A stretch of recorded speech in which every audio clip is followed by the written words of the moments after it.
Okay, this will be short and sweet. I just have some comments, preliminary comments on the Republican debate yesterday. And in particular, I wanted to compliment and also attack Nikki Haley. Now, Nikki Haley gets big pluses from me because she actually told the truth about the national debt. She said that the national debt is skyrocketed because of Republicans. And she told that to those Republicans who didn't quite know how to react, because I'm sure none of the people in that audience have any idea that the national debt, which the Republicans are constantly blaming on the Democrats because of the excess spending, that actually was a product of the Republicans. And she pointed to the fact that under Donald Trump, they added $7 trillion to the national debt. And then she also pointed out that the earmarks, which they supposedly were going to get rid of, that the vast majority of those were Republican earmarks, not from the Democrats. So she said, we, our own party, bears responsibility for the debt. But then her answer, which she gave before she laid out the case against the Republicans, was, we need to cut back on all this spending. So I have two issues with it. First of all, great kudos to her for actually telling the truth and blaming her own party, which is fundamentally the party responsible for this debt. But she didn't point to the real reason. The real reason isn't spending. And they always do this. We got to stop this spending. And like they've said something. Say, well, okay, are you going to get rid of my Social Security? Is that the spending you want to get rid of? Yes or no? You want to get rid of Medicare? Yes or no? Do you want to get rid of Obamacare? Yes or no? Most of the spending is either defense spending or it goes into these medical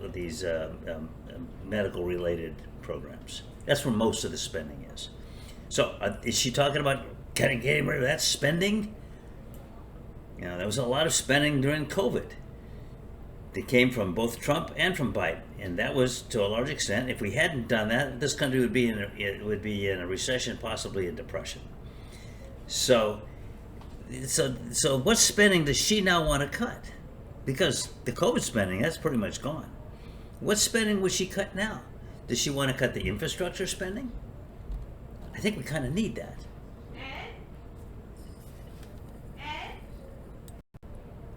Had to pause there for a second. I was being summoned for something far more important than this, although I don't know what that could be. So, just real quick, real quick history. The national debt was trebled under Ronald Reagan. With Bill Clinton, he was actually paying down the national debt, and he was doing it at the rate, I think, at the end of $300 billion a year. We were on a glide path to be completely rid of our national debt altogether in 10 years.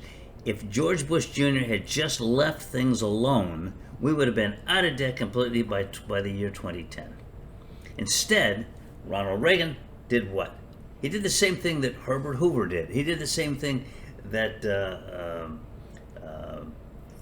before Hoover was Harding and Coolidge. All three of them slashed taxes for the wealthiest people.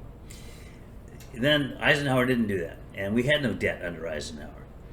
Actually, they raised taxes under Eisenhower on the wealthiest people. It's always a fight about the wealthiest, because the people who are way down there, they pay very little taxes anyway. It's always a big fight about the big taxpayers and the big money.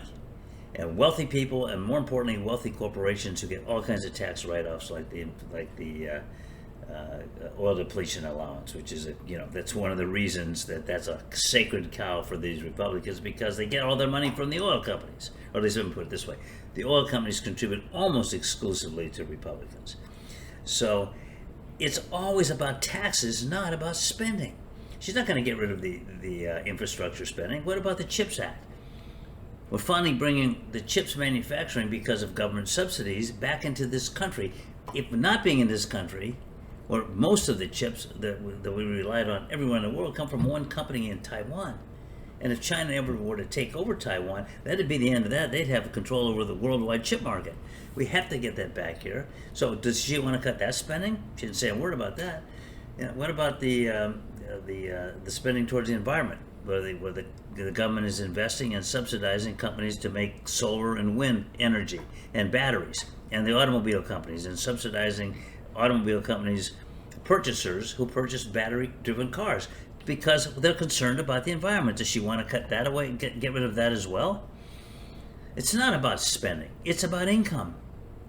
And the Republicans always do this. Harding, Coolidge, Hoover.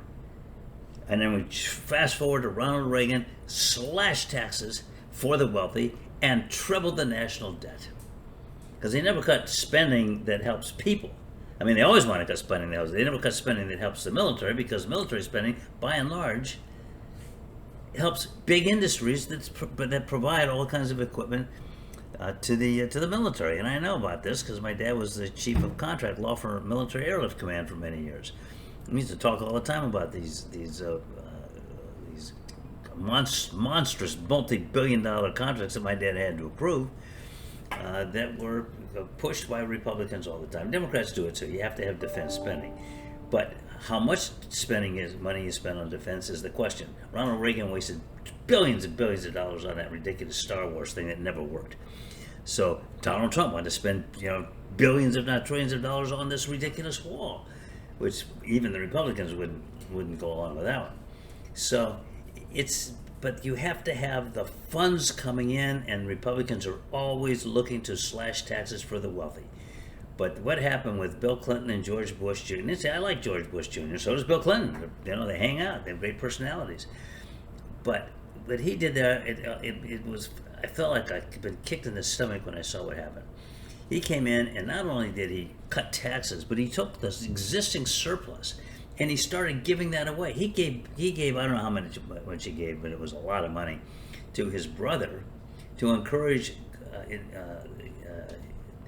companies that were doing research and development, particularly right here in Jupiter where I live. And that was money that was supposed to go to pay down the national debt. Instead, he gave it to the states, particularly earmarked to people like his brother, for which he got almost no criticism. I didn't even know what was going on, and I follow these things pretty carefully. And so he undid everything that Clinton did to bring us out of the national debt, and then turned around and just blew another hole in the debt.